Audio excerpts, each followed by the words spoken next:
Christopher Columbus. It is August 3rd, 1492. A new day begins in the busy Spanish harbor. 3 ships, the Nina, the Pinta, and the Santa Maria, are starting out to sea. Someday these ships will be famous. People will know their names 500 years later. But the men on board cannot even imagine that.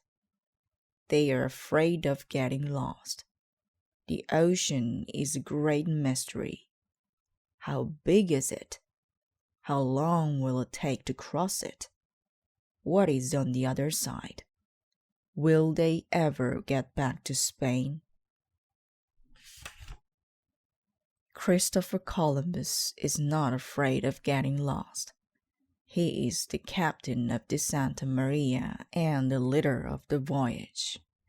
Columbus knows a lot about the sea. He is a navigator and a map maker.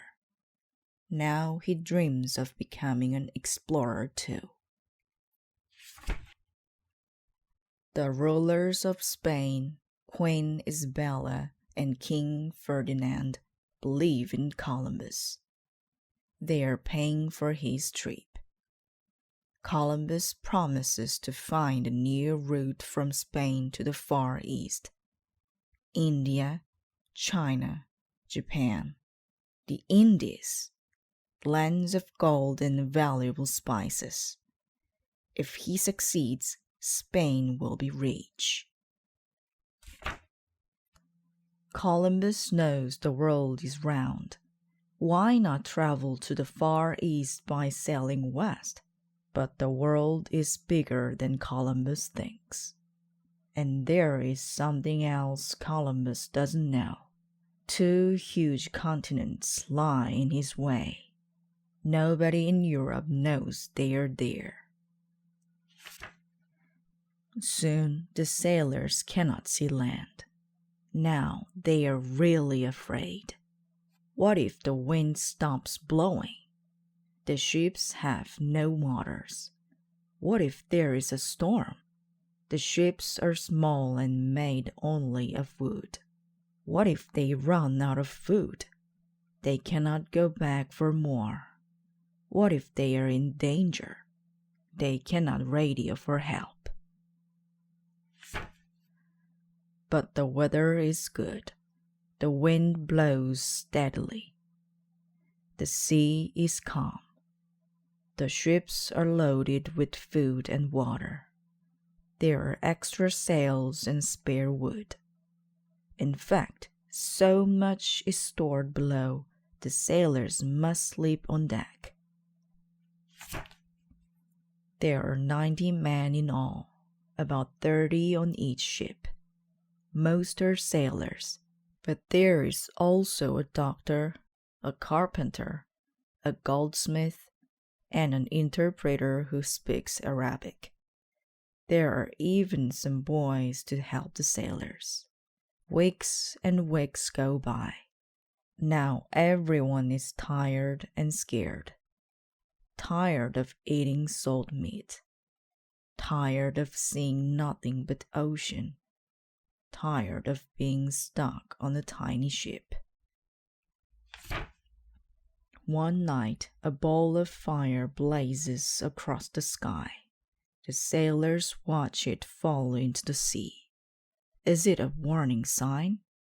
Should they turn back? Are they going to die? But Columbus knows it is just a meteor. Sail on, he tells them, and they go on. One morning, the sailors see another strange sight. A blanket of seaweed covers the ocean. Will the ships get stuck? The sailors are afraid, but not Columbus. Sail on, he cries, and on they go. They have been at sea for almost 2 whole months. Where is the land Columbus promised? Columbus points to the birds flying overhead. He points to the leafy branches floating in the water. Land must be nearby. More days go by. The sailors complain loudly. Who cares about finding a new route to the Indies? They just want to stay alive. Columbus must turn back now. If he does not, they will throw him overboard. Columbus begs them to wait. Just 3 more days, he says. The first night goes by. On the second night, the lookout on the Pinta sees something ahead. The moonlight is reflecting off a sandy beach. "Land! Land!" he shouts. The message is sent from ship to ship. It is October 12, 1492. As the sun rises, everyone can see an island. This must be the Far East. 3 boats go ashore. The sailors are so happy to be on land, they kiss the sand. There are people on the island. Columbus calls them Indians because he thinks he has reached the Indies. He names the island San Salvador. He says it now belongs to Spain, but the island really belongs to the people who live there. The Indians have never seen men with swords. Why have they come? What will they do?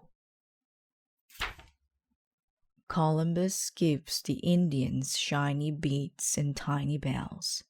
The Indians give Columbus soft, cool clothes and colorful birds. People in Europe do not have cotton or parrots. The Indians are wearing gold rings. Columbus asks questions with his hands. Where does the gold come from? The Indians do not understand. Columbus sails further west to look for gold. He visits other islands. He meets more Indians. Most are helpful and friendly. They live in grass houses. They sleep in rope beds called hammocks. They travel in long boats called canoes. Columbus sees many new things. But where is the gold? Early one morning, a strong wind drives the Santa Maria around. The ship is wrecked. Columbus moves to the Nina, but there is not enough room for everyone on the tiny ship. Many sailors must stay behind on the island. Soon the Nina and the Pinta are ready to sail back to Spain. The ships are already loaded with many new kinds of food: corn, potatoes, peanuts, papayas, avocados. Columbus has also forced 6 Indians to come with him. People in Spain have never seen Indians. On the way home, the weather changes. Day after day, fierce winds batter the ships. Huge waves wash over the decks. Even Columbus is afraid of sinking. On March 15, 1493, Columbus finally reaches Spain. The voyage has lasted 32 weeks. Columbus rides on a mule to visit the king and queen. Everywhere along the way, people gather to cheer him and to see what he has brought back. Columbus is a hero. King Ferdinand and Queen Isabella listen to his stories. They call him Admiral of the Ocean Sea. They believe he has found a new route to the Indies. They have no idea that San Salvador and the other islands he visited are not part of the Indies at all. For the rest of his life, Columbus never knows how truly great his discovery is. He has really found a new world, a world that no one in Europe knew about. It is called America.